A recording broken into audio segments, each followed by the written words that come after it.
안녕하세요. 이 아침도 변함없이 새 생명을 허락하신 하나님을 찬양합니다. 다 같이 우리 기도드리겠습니다. 은혜로우시고 자비하신 아버지 하나님 감사합니다. 새날 새 아침 하나님의 말씀과 더불어 하루를 시작하기를 원하여 말씀을 기다리며 사모합니다. 오늘도 예비하신 말씀으로 우리의 굶주린 영혼을 하나님 풍성케 하시고 이 말씀 의지하여 영혼도 육체도 범사도 강건하여져가는 은혜와 축복과 평강의 날이 되어지기를 원하오며 예수님 이름으로 기도하옵나이다. 아멘. 이 시간 우리에게 주신 하나님 말씀은 여호수아서 9장 16절로 21절까지 제가 읽어드리겠습니다. 그들이 조약을 맺은 후 사흘이 지나서야 그들이 이웃에서 자기들 중에 거주하는 자들이라 함을 들으니라. 이스라엘 자손이 행군하여 셋째 날에 그들의 여러 성읍들에 이르렀으니 그들의 성읍들은 기브온과 그비라와 부에롯과 기럇여아림이라. 그러나 회중 족장들이 이스라엘의 하나님 여호와로 그들에게 맹세했기 때문에 이스라엘 자손이 그들을 치지 못한지라. 그러므로 회중이 다 족장들을 원망하니 모든 족장이 온 회중에게 이르되 우리가 이스라엘 하나님 여호와로 그들에게 맹세하였은즉 이제 그들을 건드리지 못하리라. 우리가 그들에게 맹세한 맹약으로 말미암아 진노가 우리에게 임할까 하노니 이렇게 행하여 그들을 살리리라 하고 무리에게 이르되 그들을 살리라 하니 족장들이 그들에게 이른 대로 그들이 온 회중을 위하여 나무를 패며 물을 깃는 자가 되었더라. 아멘. 네, 방금 읽어드린 여호수아서 9장에 보면은 이스라엘과 기브온의 조약이라는 주제를 우리에게 말씀해 주고 있습니다. 이 말씀을 통해서 이 조약의 의미가 무엇인가를 다시금 한번 상기해 볼 수 있는 은혜와 축복의 시간이 되어지기를 원합니다. 여러분, 가나안 족속들과는 어떠한 조약도 맺임 없이 다 경멸해야 했음에도 불구하고 이스라엘이 기브온 거민들의 속임수에 빠져 합친을 맺는 우를 범하고 있는 장면을 보게 됩니다. 하나님께로부터 직접 말씀을 받은 여호수아는 하나님이 지시하신 대로 하기만 하면 되었습니다. 그런데도 불구하고 여호수아는 두 번씩이나 반복해서 엄청난 실수를 하게 되고 또 엄청난 패배를 경험하게 되어집니다. 첫 번째는 아이성 전투에서 진 것이고 두 번째는 9장에서 보는 대로 기브온 사람들과의 불같은 조약을 맺은 것입니다. 14절에 보니까 여호수아는 하나님께 묻지 아니했습니다. 소위 말하면 기도하지 아니하고 뭔가를 결정했다는 겁니다. 18절에 보니까 여호수아는 하나님께 묻지도 아니하고 하나님의 이름으로 맹세부터 해버리고 말았던 것입니다. 그것이 실수요 실패요 큰 잘못이 되었습니다. 여러분, 기브온 사람들은 이스라엘 백성들을 속이기 위해서 철저하게 준비했습니다. 헤어진 전대, 기운 가죽부대, 기운 신, 낡은 옷, 곰팡이 난 떡을 예비하여 자신들이 아주 먼 나라에서 이스라엘을 찾아온 것처럼 보이기 위해서 철저하게 위장하고 준비했던 것입니다. 기브온 사람들이 꾀를 이어 속여가며 이스라엘 사람들에게 접근한 이유는 24절 말씀대로 가나안 족속을 다 멸하라고 했던 하나님의 명령을 그들이 분명히 알고 있었기 때문이었습니다. 기브온 사람들은 하나님의 뜻을, 하나님의 말씀을 너무도 잘 알고 그 말씀을 따라 철저하게 준비하여 여호수아에게 접근했던 것입니다. 우리는 기브온 사람들이 하나님의 말씀을 이용했다는 것에 관심을 가져야 될 것입니다.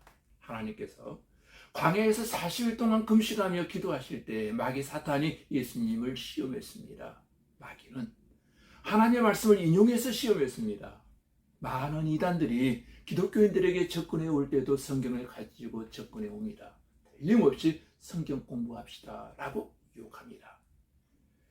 그들은 자신들에게 필요한 성경 구절들을 모아 외우고 다니면서 마치 성경을 다 아는 것인 양 믿는 성도들에게 성경 말씀을 들고 공격해 옵니다. 접근합니다. 7절부터 10절까지 보시면 기브온 사람들은 완벽하게 속였습니다. 기브온 사람들은 자신들의 정체를 철저히 숨겼습니다. 그들의 행동을 수상하게 여긴 이스라엘 사람들은 너희들은 가나안에서 사는 사람들 같은데 어디에서 왔느냐고 물었습니다. 그러자 기브온 사람들은 완벽하게 위장을 하고 우리는 당신들의 하나님께서 그동안 행하신 놀라운 일들을 듣고 심히 먼 지방에서 왔습니다 라고 속였던 것입니다. 하나님의 백성들을 쏘기려 하는 기브온 사람들은 완벽했습니다. 준비가 철저했다는 것입니다. 이처럼 우리를 넘어뜨리려는 사람도 자신의 정체를 절대로 밝히지 않고 완벽하게 가면을 쓰고 위장을 하고 다가옵니다. 사탄은 사기의 천재들입니다. 그러므로 우리가 사탄에게 속지 않으려면 여호수아와 이스라엘 사람들처럼 예모로 판단하지 말아야 될 것입니다. 여러분, 예모에 속아 무너지고 넘어지는 사람들이 얼마나 많습니까? 또한 신앙심이 깊은 척하며 다가서는 기브온 사람들 같은 말에 쏘으면 안 되는 것입니다. 11절부터 13절까지 보시면 기브온 사람들은 불쌍하게 보이며 타협을 시도했습니다. 기브온 사람들은 이스라엘 백성들의 동정심에 호소했던 것입니다. 기브온 사람들은 이스라엘 사람들에게 불쌍하게 보이기 위해서 최선을 다했습니다. 이것이 사단의 속임수입니다.